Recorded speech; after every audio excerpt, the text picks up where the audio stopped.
Imagine you are having severe back pain and you decide to put your trust in a doctor. He's a new doctor, he's confident, says that he's never made any mistakes before, and claims that he can take your pain away. So, you agree to have surgery. It seems that everyone around this doctor really likes him, so you agree in hopes that the surgery is going to provide some sort of relief. However, you wake up after surgery and you've lost the ability to move your legs. Was this spinal cord injury just a medical mishap, or did this doctor intentionally try to kill you? Well, Dr. Christopher Daniel Dunch, a former neurosurgeon working in Dallas, ended up getting the nickname of Dr. Death. 33 out of 38 of his patients were seriously injured and 2 were killed. His reputation was so dangerous that they are literally about to come out with a TV series based on how terrifying his true story is, which you guys should definitely go watch on Peacock. But how exactly did this man get here? Well, Christopher Dunch was born in Montana on April 3rd of 1971. He graduated from a small Christian college and then decided that he'd go to medical school in Memphis. Part 2 of Dr. Death. So Christopher Dunch had such a promising beginning. He ended up getting into the University of Tennessee Health Science Center, and during his time there, he ran labs, raised millions of dollars in grant funding. He was listed as one of 3 inventors on a successful patent, and he also gave a stem cell research tour to the governor of Tennessee. And while this seems amazing, there was already some issues. He ended up giving himself more credit than what was due for those patents, as opposed to his partners who were trying to create cells from culture to eliminate the need for human extraction. Also, later on his resume, he ended up saying that he graduated from St. Jude's Children's Hospital, getting a doctorate in microbiology whenever they said they didn't even have that program at that time. But it didn't take him long to set his sights on neurosurgery. Because of how hard being a neurosurgeon is, you're required to participate in around 1,000 surgeries during your residency. But during his 4th year, he was sent to an impaired physicians program, which usually happens when you're suspected of being under the influence during operation. And this occurred during his 4th year. After graduating, he worked with some biotech startups, and then moved to Dallas, got a job at Baylor, and started to operate. Part 3 to Dr. Death. The way that the other surgeons describe him there is being very much arrogant. He would talk about how amazing he was, even though he was so new to the field. And several of his surgeries ended up botched. A medical investigator came to see him as a patient, and after his surgery, he experienced chronic pain and limited mobility. Another male patient came to see him, and was literally left with bone fragments in his spinal canal, eventually losing all function in his left side. And not to mention one of his best friends, Jerry Summers, came to see him for surgery because he had chronic pain due to a car accident, which ended up rendering him quadriplegic. So the people at Baylor limited him to minor surgeries only. And then a mom of 2 girls came to see him for a routine surgery, in which she lost so much blood that she lost her life. And during the operation, Dr. Dunch ignored that anything was going wrong. He just continued the surgery. So Baylor was absolutely done with him and kicked him out. So he moved on to Dallas Medical Center. He ended up getting temporary privileges until they received his records from Baylor. This was a huge mistake. Dr. Death Part 4. So at this new surgery center, he literally lasted for less than a week. His privileges were pulled after he killed yet another patient and paralyzed another. And this is when Dr. Henderson steps in. He's a longtime spine surgeon, and he ends up having to do corrective surgery on 2 of Dunch's patients. And he's literally so horrified with his work that he thinks he's an imposter. So he faxed a photo of the doctor over to the University of Tennessee just to check.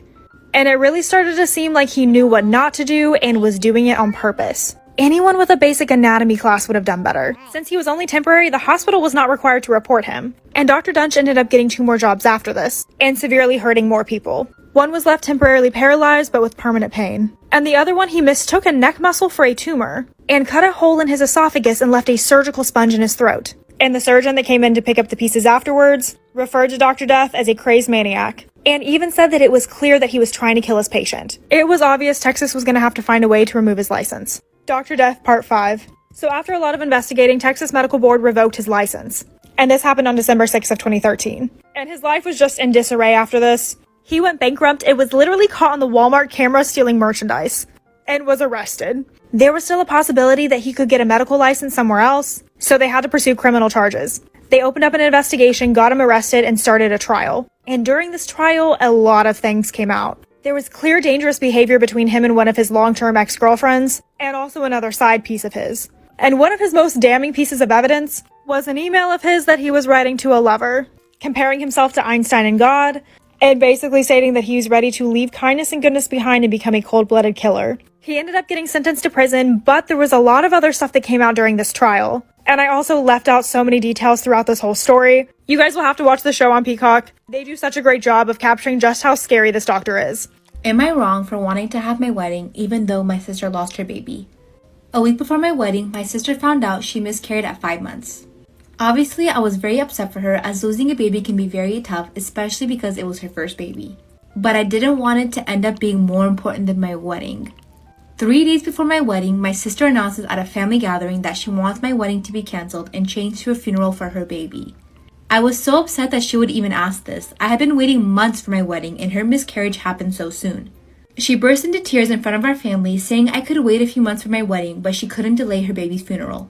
I got so mad I stormed off. My whole family took her side, telling me to cancel my wedding, even though I had arranged and bought everything. Even my dress and venue was ready, so I couldn't just cancel. I ended up cutting off all of my family and only a few remained to attend my wedding. My sister hasn't spoken to me in years and neither has my family.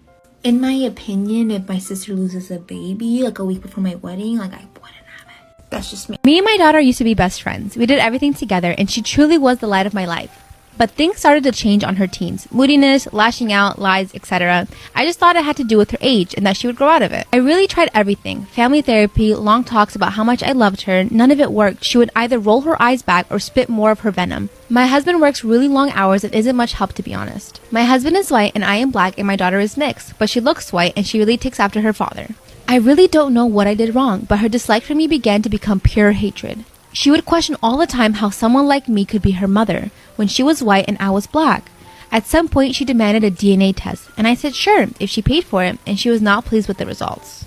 She is 17 now and began dating this white boy, and she is head over heels for him. She refused to let me meet him and told me that having a jobless N-word for a mother truly ashamed her. I am a stay-at-home mom, and I don't think I've ever experienced such pain. Long story short, I couldn't take her abuse anymore and decided to go back to my family in Cuba.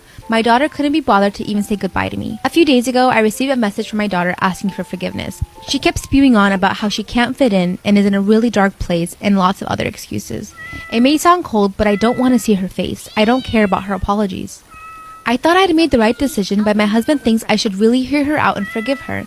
My family has been harassing me to go back to Miami and make peace with her. My friends have been reaching out and have even called me a shitty mom for not forgiving her and how I must have done something for her to behave like she did. My anxiety is over the roof. I'm back on my pills now and I'm starting to think, is it really all my fault? Am I the asshole for leaving my daughter? Here's another movie that you definitely have to see, probably with somebody. And if you guys want the spoiler, it's going to be at the end of this video. Seven is a movie about a murderer who decides to kill 7 people based off of the 7 deadly sins: gluttony, greed, sloth, envy, wrath, pride, and lust. The movie starts off by showing his first victim, who was guilty of gluttony, which basically means overeating. In the beginning, it's revealed that the killer held a gun to this man's head and forced him to eat until his stomach literally exploded. And it just continues. The killer finds people that are greedy, lazy, lustful, and kills them using their own sin in a pretty embarrassing way. Brad Pitt and Morgan Freeman star in this movie. They're both detectives that have to find this guy. And the reason I'm recommending this movie is not only because the concept is so cool with the 7 deadly sins, but the ending is a huge plot twist. If you've ever seen it, back me up in the comments here. It's a pretty cool, gruesome movie, and if you guys want to watch it, this is where you can find it. Now for the spoiler. The killer's name is John Doe, who is played by Kevin Spacey. As I said, for gluttony, he forced a fat man to eat until his stomach literally exploded. For greed, he found a greedy lawyer who he forced to cut off a pound of his own flesh, and he bled to death. For sloth, he took a lazy man, handcuffed him to his own bed, starved him very slowly over a whole year, and he eventually died of a heart attack. This one is very disgusting, so warning. For lust, he found a prostitute who was with a married man and forced the married man to mutilate her womb by having sex with her with a bladed strap-on. Please don't take my TikTok down. I did warn people. For pride, he found a very beautiful woman and mutilated her face, and she eventually killed herself with sleeping pills. You're probably wondering where envy and wrath are? That's the huge plot twist at the end. The killer, John Doe, turns himself in, and he says that he will show everybody where the last 2 bodies are as long as only these 2 detectives come along. So he takes them out in the middle of the desert, and they are both like, where are the last bodies? And he says, look in this box. So David opens the box, and he finds his wife's severed head in it. At least that's what they make you think. And she was pregnant. And so he is there staring at his dead wife and dead baby. And that was the envy sin, because John Doe envied David's life. And the wrath sin hadn't happened yet. David is so mad that John Doe just murdered his family that he raises a gun to John's head and shoots him. He planned the wrath sin to be on him. Mans is crazy. So yeah, go watch it.